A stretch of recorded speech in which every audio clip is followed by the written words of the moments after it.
Hello, I'm Chris, and this is my taking apart a fuel pump and carburetor Volkswagen Beetle video. So these came off of a 74, 75. Why do they have different carburetors? Why don't they all have the same ones? I don't know.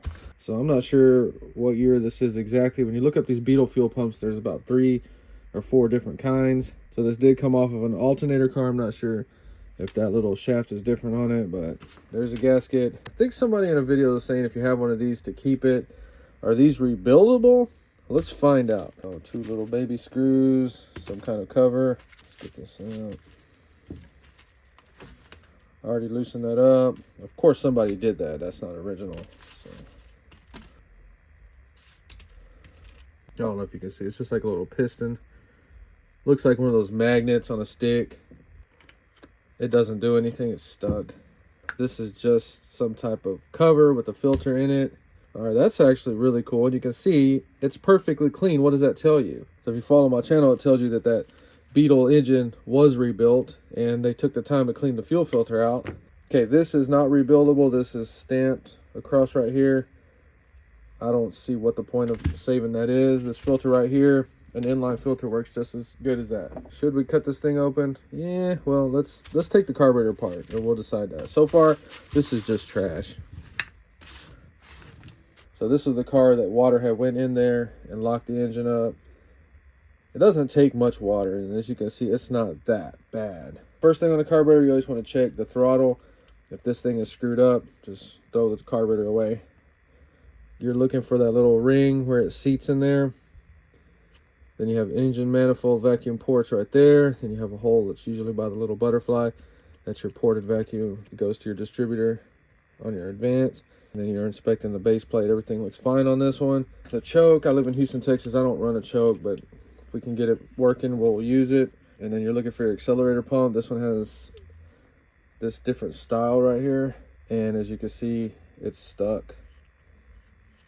It doesn't do anything. That should move in free. So we're gonna have to investigate that. So the choke is locked up, but it's locked in an open position. That's fine. We're just gonna try to free all that up. That's not a bowl cover. You take the whole top off. It has this little place for a spring right there for your throttle. Yep, definitely been off because it's missing the washer. Awesome. Okay, when you crack them, come straight up in case there's anything weird in there.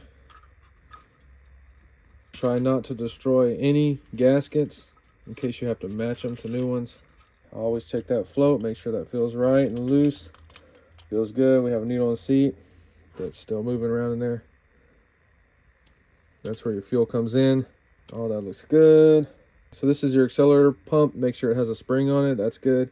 And you can see the seal would be wrapped around the spring. It's completely disintegrated, completely gone. And this is actually stuck right here. So this should be free moving. There you go. Okay, so that's a vent right there. This should be springy. It's blocked up.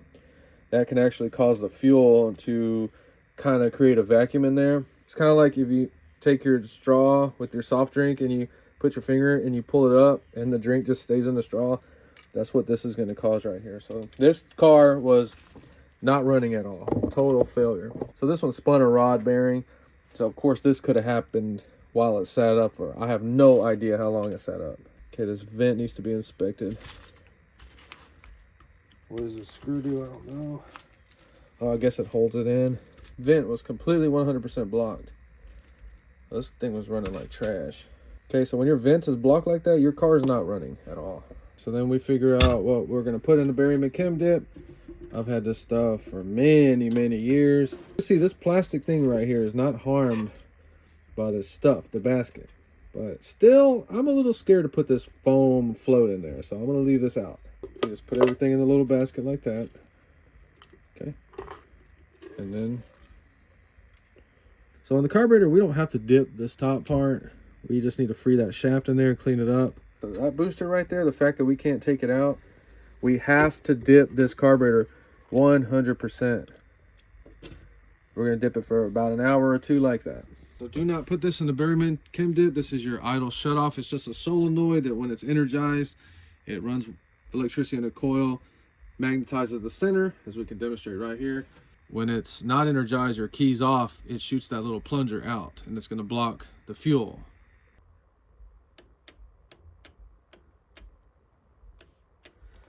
So this works 100%. Good. So we've determined that this is trash. I'm going to cut it open just so you guys and girls can see what's in here.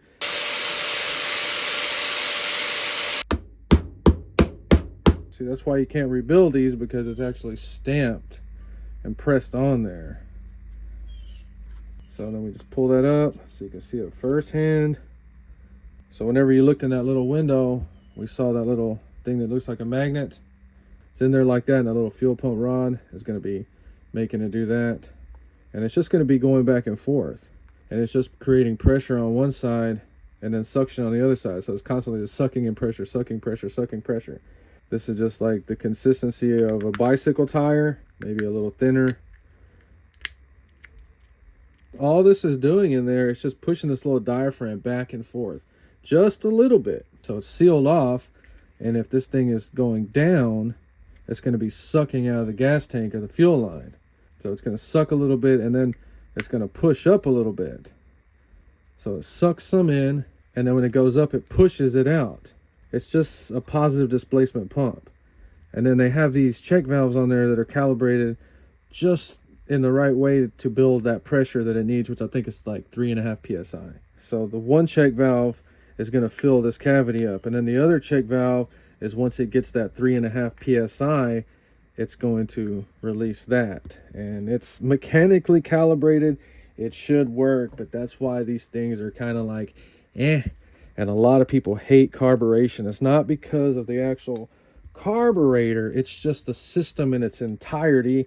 It's obsolete now in 2023 because of the seals, because of the gas, and because of aftermarket parts not being made exactly like the factory. They could have used a titanium strip right here that holds the pressure a little bit, and they remanufacture these with a piece of tin in there, and they just don't hold the pressure, or maybe they build too much pressure. Just little things to think about like that. And you see, that's all they are, a little bitty flap of some kind of aluminum alloy. That's it. And that's it, a little piece of rubber seal in there. Now let's evaluate this pump. This pump is trash. It's bad. As you can see, this diaphragm, it's hardened. You can hear it. So if we're going back and forth in there like that, this diaphragm is not flexible enough, and it's not doing anything. So in fact, this fuel pump is 100% trash. So the problems with these is they can sit in a box brand new for 40 years. But as soon as you get that gas on them and they saturate, and then you leave it parked, this happens right here, especially with ethanol gas. Ethanol is no friend of a carburetor at all. It was never intended to be used in a carburetor. So now we just have to deal with it. But fuel pump is garbage. Still have some parts that somebody could use. Somebody might need a filter out there. I know somebody out there needs these little baby screws for the inspection cover, spring. I'll put that in a Ziploc bag, $10 free shipping on eBay. Might take a year to sell it, but that's money in my pocket. People always wonder why I have cats. This cat could be sleeping on the couch, anywhere, in the grass. Look.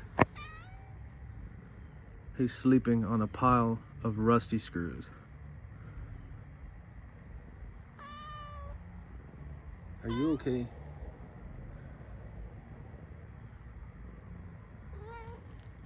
Look. Why would you sleep on that? So it looks like we're going to need another Ziploc bag for this one because I screwed it up. So this turned out to be a Brazilian DFV 228 Weber carburetor. So it was right there in our face the whole time. If you type in carburetor kit, one will come up for $50. And I was this close to ordering it, but while going through this one, I broke a part on it. So I'm not 100% sure, but it looks to me that this was a vent going into the top of the carburetor, and it had a set screw that held it right there. Try PB blaster, careful, slow, hard. And finally it's like, let me just see if I can just knock it loose. I don't care if I'm going to damage it.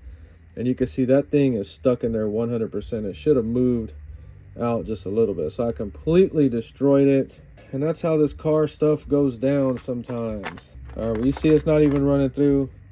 So that vent has been blocked up a very long time. Without that valve in there, we have no ventilation for our bowl, and this carburetor is not going to run worth a crap. So my next step is to try to find this little check valve right here by measuring the dimensions of it. That's why I did not throw it away. reality is, I'm sure this is in other carburetors. I just have to find them. So we're just going to clean this stuff up, dry it off, put it in a Ziploc bag. If you enjoyed this video, please like and subscribe. Thanks for watching.